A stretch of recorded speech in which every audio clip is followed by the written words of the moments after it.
মধ্যযুগ শাসনামল ভিত্তিক বাংলা সাহিত্যর মধ্যযুগ ১২০১ থেকে ১৮০০ খ্রিস্টাব্দ পর্যন্ত বিস্তৃত। ১২০৪ খ্রিস্টাব্দে বাংলাদেশে প্রথম মুসলমান শাসনের সূত্রপাত এবং ১৭৫৭ সালে পলাশীর যুদ্ধে ইংরেজদের বিজয়ে তাদের অবসান। তাই বাংলা সাহিত্যের মধ্যযুগের সবটুকুই মুসলিম শাসনামলের অন্তর্গত। মধ্যযুগকে তিন ভাগে ভাগ করা হয়: তুর্কি যুগ, সুলতানি যুগ এবং মোগল যুগ। তুর্কি যুগ শাসনকাল হচ্ছে ১২০০ থেকে ১৩৫০ খ্রিস্টাব্দ এবং সুলতানি যুগ হচ্ছে ১৩৫১ থেকে ১৫৭৫ খ্রিস্টাব্দ এবং মোগল যুগ হচ্ছে ১৫৭৬ খ্রিস্টাব্দ থেকে ১৭৫৭ খ্রিস্টাব্দ। তুর্কি যুগ প্রধানত ভাষা গঠনের যুগ ছিল বলে মনে করা হয়। এই সময়ের কোনো উল্লেখযোগ্য সাহিত্য নিদর্শন পাওয়া যায়নি। এই সময়কে তথাকথিত অন্ধকার যুগ বলা হয়, অর্থাৎ তুর্কি যুগকে অন্ধকার যুগ বলা হয়। তুর্কি যুগ ছিল ১২০০ থেকে ১৩৫০ খ্রিস্টাব্দ পর্যন্ত। সুলতানি যুগ এই সময় গৌড়ী ও শাহী দরবার বাংলা ভাষা ও সাহিত্যের সংস্কৃতিকে স্নায়ুকেন্দ্র রূপে গড়ে ওঠে। গৌড়কে কেন্দ্র করে এই সময়ে বাংলা সাহিত্যের বিকাশের গুরুত্ব বিবেচনা করে এই আমলকে গৌড়ীয় যুগও বলা হয়। মুসলিম শাসকদের পৃষ্ঠপোষকতার একটি তালি নিম্নে দেওয়া হলো: সুলতান, কবি এবং কাব্য। গিয়াসউদ্দিন আজম শাহ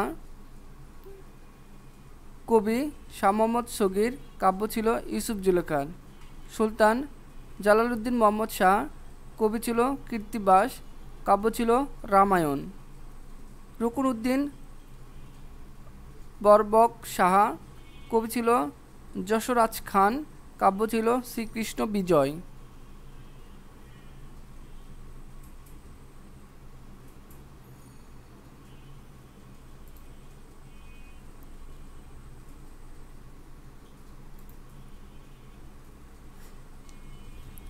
শামসুদ্দিন ইউসুফ শাহ জৈনুদ্দিন এবং কাব্য ছিল রসুল বিজয়।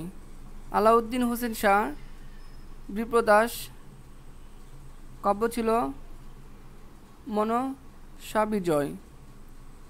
আলাউদ্দিন হোসেন শাহের কবি ছিলেন বিজয়গুপ্ত, কাব্য ছিল মনসা মঙ্গল। আলাউদ্দিন হোসেন শাহের কবি ছিলেন মালাধর বসু, কাব্য ছিল শ্রীকৃষ্ণ বিজয়। এবং নাসিরউদ্দিন রসরত শাহের কবি ছিল বিদ্যাপতি, কাব্য ছিল বৈষ্ণবপদ। কবীন্দ্র পরমেশ্বর মহাভারত অনুবাদ। মধ্যযুগে বাংলা অনুবাদ সাহিত্যকে সমৃদ্ধ করতে মুসলমান শাসকদের উদার দৃষ্টি গুরুত্বপূর্ণ ভূমিকা পালন করে। অনুবাদ সাহিত্যের ক্ষেত্রে আলাউদ্দিন হোসেন শাহের পৃষ্ঠপোষকতা ছিল গুরুত্বপূর্ণ। উল্লেখযোগ্য, গিয়াসউদ্দিন আজম শাহের প্যারিসের বিখ্যাত কবি হাফিজের পত্রালাপ হয়েছিল। হাফিজকে তিনি বাংলাদেশে আমন্ত্রণ করেছিলেন। মোগল যুগ আরাকান রাজসভায় পৃষ্ঠপোষকতায় মুসলমান কবিগণ প্রণয়ন কাব্য রচনা করেন, বাংলা সাহিত্যের স্বতন্ত্র ধারার প্রবর্তন করেন। সমসাময়িক বিভিন্ন রাজসভায় কবিদের মধ্যে রাজসভা কবি সম্রাট আকবরের রাজসভা, আবুল ফজল সম্রাটের সভাপতি ও প্রধানমন্ত্রী। তার রচিত বিখ্যাত ঐতিহাসিক গ্রন্থ হচ্ছে আইন-ই আকবরী। আরাকান রাজসভায় দৌলত কাজী আলাওল কোরাইশি, মাগন ঠাকুর, মর্দন, আব্দুল কারিম খন্দকার, শমশের আলী। কৃষ্ণনগর রাজসভায় ভারতচন্দ্র রায়গণকার। চৈতন্যদেবের জীবনভিত্তিক মধ্যযুগ প্রাক চৈতন্য যুগ, চৈতন্য যুগ এবং চৈতন্য পরবর্তী যুগ। প্রাক চৈতন্য যুগ হচ্ছে ১৩৫১ থেকে ১৫০০ খ্রিস্টাব্দ এবং চৈতন্য যুগ হচ্ছে ১৫০১ থেকে ১৬০০ খ্রিস্টাব্দ এবং চৈতন্য পরবর্তী যুগ হচ্ছে ১৬০১ থেকে ১৮০০ খ্রিস্টাব্দ। জেনে রাখা ভালো, কোন মহাপুরুষ একটি বাংলা পংক্তি না লিখলেও তার নামে একটি যুগের সৃষ্টি হয়। শ্রী চৈতন্য বৈষ্ণব ধর্মের প্রবর্তক বলা হয়। শ্রী চৈতন্যকে বৈষ্ণব ধর্মের প্রবর্তক বলা হয়। শ্রী চৈতন্যদেব 1486 সালে জন্মগ্রহণ করেন। চৈতন্যদেব 1486 সালে জন্মগ্রহণ করেন।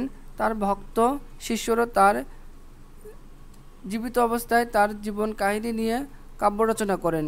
এই জীবনী কাব্য বাংলা সাহিত্যের ব্যাপক প্রভাব বিস্তার করে। বাংলা সাহিত্যের মধ্যযুগে তার প্রভাব অপরিসীম। তার প্রভাবে বাংলা সাহিত্যের পদাবলী সাহিত্যের ব্যাপক বিকাশ ঘটে। তিনি কোনো সাহিত্য রচনা না করেও বাংলা সাহিত্যের চৈতন্য যুগ নামে একটি বিশেষ স্থান দখল করেছেন। জেনে রাখা ভালো, বাংলা সাহিত্যের মধ্যযুগের গতানুগতিক ধারায় জীবনী সাহিত্যিক এক বৈশিষ্ট্য স্থান দখল করে আছে। শ্রী চৈতন্যদেব ও তার কতিপয় শিষ্যরা জীবন কাহিনী অবলম্বনে এই জীবনী সাহিত্যের সৃষ্টি হয়েছে। এ ধরনের বাস্তব কাহিনী নিয়ে সাহিত্য রচনা বাংলা সাহিত্যের ওই প্রথম। চৈতন্যদেবের জীবনী হিসেবে যে বইটি সবচেয়ে শ্রেষ্ঠ তা হলো চৈতন্য চরিত্রামৃত। এটি লিখেছেন কৃষ্ণদাস কবিরাজ। বিভিন্ন প্রতিযোগিতামূলক পরীক্ষায় প্রশ্নোত্তর। শ্রী চৈতন্যদেব কেন বিখ্যাত? শ্রী চৈতন্যদেব বৈষ্ণব ধর্মের প্রবর্তক। চৈতন্যদেব ছিলেন বৈষ্ণব ধর্মের প্রচারক বা প্রবর্তক। বাংলা ভাষার মধ্যযুগ বলা হতো 1201 থেকে 1800 খ্রিস্টাব্দকে। চৈতন্য জীবনী কাব্যের শ্রেষ্ঠ কবিকে? চৈতন্য জীবনী কাব্যের শ্রেষ্ঠ কবি হচ্ছে কৃষ্ণদাস কবিরাজ। ভারতবর্ষে মুসলিম শাসনামলে রাজসভা ছিল ফার্সি। ভারতবর্ষে মুসলিম শাসনামলে রাজসভা ছিল ফার্সি। মধ্যযুগে বাংলা সাহিত্যের পৃষ্ঠপোষকতায় অগ্রণী ভূমিকা পালন করেন হচ্ছে পাঠান সুলতানগণ। বাংলা সাহিত্যের পৃষ্ঠপোষকতার জন্য বিখ্যাত শাসক হচ্ছে আলাউদ্দিন হোসেন শাহ। বাংলায় কৃত্তিবাসকে রামায়ণ অনুবাদের অনুরোধ জানান হচ্ছে জালালউদ্দিন আহমেদ শাহ। কোন কবি হোসেন শাহের পৃষ্ঠপোষকতার কাব্য রচনা করেন? মালাধর বসু। কবি হাফিজকে বাংলাদেশে আমন্ত্রণ জানিয়েছেন কোন নৃপতি? বাংলাদেশে আমন্ত্রণ জানিয়েছে গিয়াসউদ্দিন আজম শাহ। ইরানের কবি হাফিজের সাথে পত্রালাপ হয়েছিল বাংলা কোন সুলতানের? গিয়াসউদ্দিন আজম শাহের। ঐতিহাসিক গ্রন্থ আইন-ই আকবরী কে রচনা করেন? আইন-ই আকবর রচনা করেন আবুল ফজল। বাংলা নামের উৎপত্তি সম্বন্ধে কোন গ্রন্থে উল্লেখিত আছে? আইন-ই আকবরী। অলাউল কোন রাজসভার কবি ছিলেন? অলাউল আরাকান রাজসভার কবি ছিলেন। আরাকান রাজসভার সাহিত্যিক ছিলেন হচ্ছে অলাউল। কোন দুজন আরাকান রাজসভার কবি ছিলেন? মহাকবি আলাউল ও দৌলত কাজী। কবি ভারতচন্দ্রের সভাকবি ছিলেন রাজা কৃষ্ণচন্দ্রের। ভারতচন্দ্র রায়গুণকর কোন সভায় কবি ছিলেন? ভারতচন্দ্র রায়গুণকর ছিল কৃষ্ণনগর রাজসভার কবি। মধ্যযুগের বাংলা সাহিত্যের কোন ধর্ম প্রচারের প্রবর্তক অপরিসীম? চৈতন্যদেব। এরপরে আমরা আলোচনা করব অন্ধকার যুগ।